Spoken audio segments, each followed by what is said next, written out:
Agora vamos lá. Na semana passada eu mostrei uma coisa que era desenformar um queijo vegano, né? E aí eu mesma na dúvida, que eu falei, mas peraí, como é que eu vou desenformar se eu não sei fazer?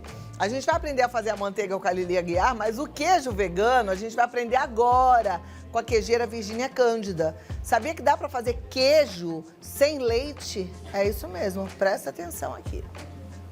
Hoje eu vou ensinar uma receita de um queijo simples, um queijo fresco, tipo um queijo Minas. E a gente vai usar aqui então para essa receita a castanha de caju, tá? É importante escolher uma castanha de caju de qualidade, preferencialmente inteira. E é bem importante também lavar bem essa castanha, tá? Com água corrente, ferver uma água, colocar uma água fervente para poder eliminar um pouco dos micro-organismos que podem estar contidos ali nas castanhas de caju, que a gente não sabe exatamente como ficaram armazenadas. Então, após ferver a castanha de caju, a gente pode deixar resfriar para poder usar essa castanha gelada. Então, após 8 horas de hidratação, a gente usa essa castanha bem fria. A gente vai triturar aqui no liquidificador, ou um processador, ou um mixer e fazer uma pasta. Aqui a gente tem essa castanha que já passou por esse processo, né, de higienização, podemos dizer assim, que é uma termização, né? Já foi hidratada, eu tenho aqui 350 gramas de castanha de caju, mais ou menos 40 ml de água e suco de limão, que a gente vai usar aqui uma colher do suco de limão e sal a gosto. Então, eu vou pegar as castanhas que estão bem geladas. Então, aqui nesse momento, a gente vai apenas processar a castanha de caju com um pouco de água até que ela fique uma massa bem homogênea e lisa.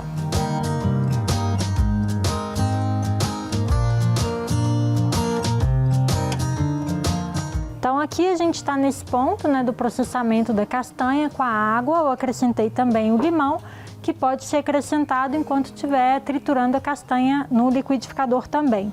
Aqui eu deixei um ponto mais com a massa um pouco mais granulada, né? Quem quiser deixar essa massa mais fina pode adicionar um pouco mais de água. Esse ponto vai depender muito do equipamento que a gente está usando. Então, com esse equipamento aqui, em 5 minutinhos eu tenho esse ponto aqui que é mais granulado, mas que também dá certo no final, não tem problema, pode deixar a massa assim, dessa forma. Se quiser deixar mais lisinho, deixa mais tempo e pode fazer esse teste aqui também. Coloca um pouquinho entre os dedos, esfrega aqui nos dedos, se sentir alguma areinha, algum grãozinho, tritura mais até não sentir mais nenhum grão de areia aqui. Após colocar o limão, a gente já pode adicionar o sal também e deixar esse queijo fermentando coberto, bem tampado, na temperatura ambiente por 24 horas. Ai, que eu vi um pedaço aqui. Então aqui eu já vou acrescentar o sal, que pode ser acrescentado antes da fermentação ou depois. Tá? Aqui o sal vai a gosto, então vou colocar uma pitadinha de sal. Aqui a gente mantém o queijo bem fechado, é importante, tá? Porque aqui vai acontecer uma fermentação que não precisa de oxigênio. A gente colocando assim, a gente protege, né, de contaminação ou com outros micro-organismos, então a gente deixa fermentar num lugar bem protegido, 24 horas. Após essas 24 horas, a gente pode consumir essa pastinha como um cream cheese ou a gente vai fazer o processo de enformagem que eu vou ensinar também. Bom, 24 horas depois, então a gente tem aqui a nossa base do queijo, né, a nossa massa já fermentada. É natural que apareça algumas pequenas olhaduras, algumas bolhas de gás, tá? Característico da fermentação. O que não pode acontecer aqui é essa massa crescer, porque afinal de contas a gente está fazendo queijo e não pão. E um engano de muitas pessoas é acreditar que essa etapa, essa massa precisa crescer. Não, algumas poucas bolhas é normal que aconteça, que apareça, mas isso não pode ser excessivo. O excesso de bolhas, de gases na massa do queijo pode indicar uma contaminação por coliformes.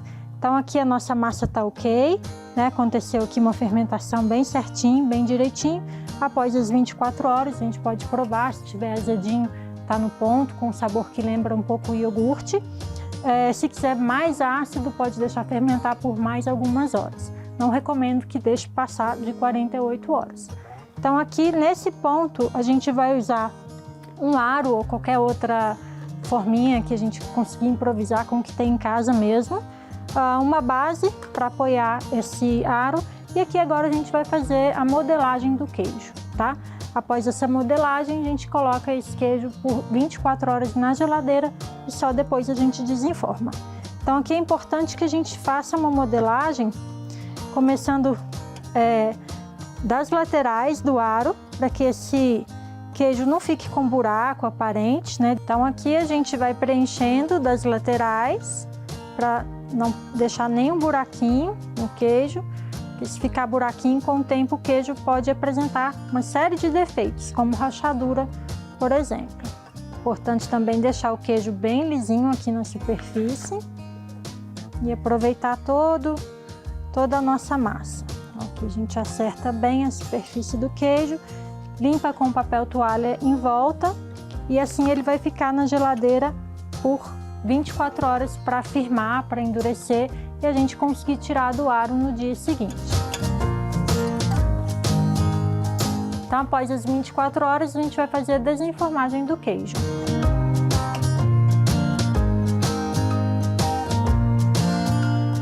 Aqui ele ainda está um pouquinho mole, mas tudo bem, não tem problema. Desse jeitinho aqui, a gente pode consumir como cream cheese e também a gente pode deixar ele mais firme. Para isso, a gente vai precisar fazer um processo de maturação desse queijo por alguns dias, que pode variar de 15 a 30 dias. E é importante que esse queijo vá protegido para a geladeira. Esse processo de maturação vai acontecer na geladeira e o queijo precisa ser virado diariamente. E a gente vai falar sobre o processo de maturação de um queijo Minas, tá? Que é uma maturação simples, mas de uma tarefa diária. Então a gente tem aqui o nosso queijinho, né, que a gente modelou outro dia, ficou 24 horas na geladeira. E a partir desse ponto, a gente precisa agora fazer a viragem diária desse queijo. Mas, como ele está muito molinho hoje, eu não consigo pegar esse queijo por aqui e fazer a viragem dele. Então aqui ele está bem molinho, mas ainda assim a gente vai fazer a viragem desse queijo, né? Ele estava aqui nesse suportezinho, a gente transfere ele para cá.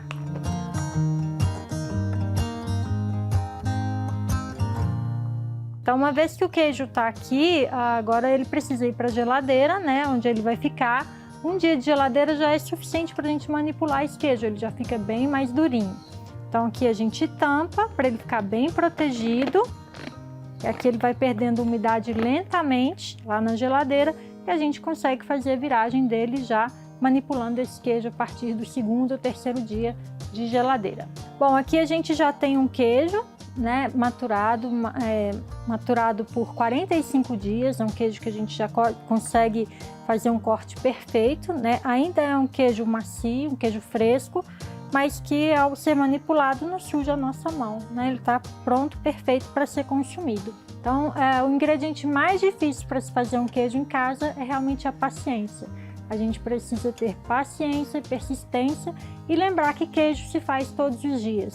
Então, uma vez que esse queijo está lá na geladeira, ele ainda está sendo feito, ele vai continuar sendo feito durante esse processo, que pode durar em média 45 dias, sempre fazendo a viragem do queijo, tá? Então, uma boa característica de um bom queijeiro é ser paciente.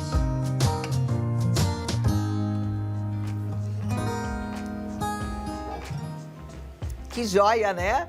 Aprender todo esse processo. Olha que rico. Eu amei. Muito bom mesmo.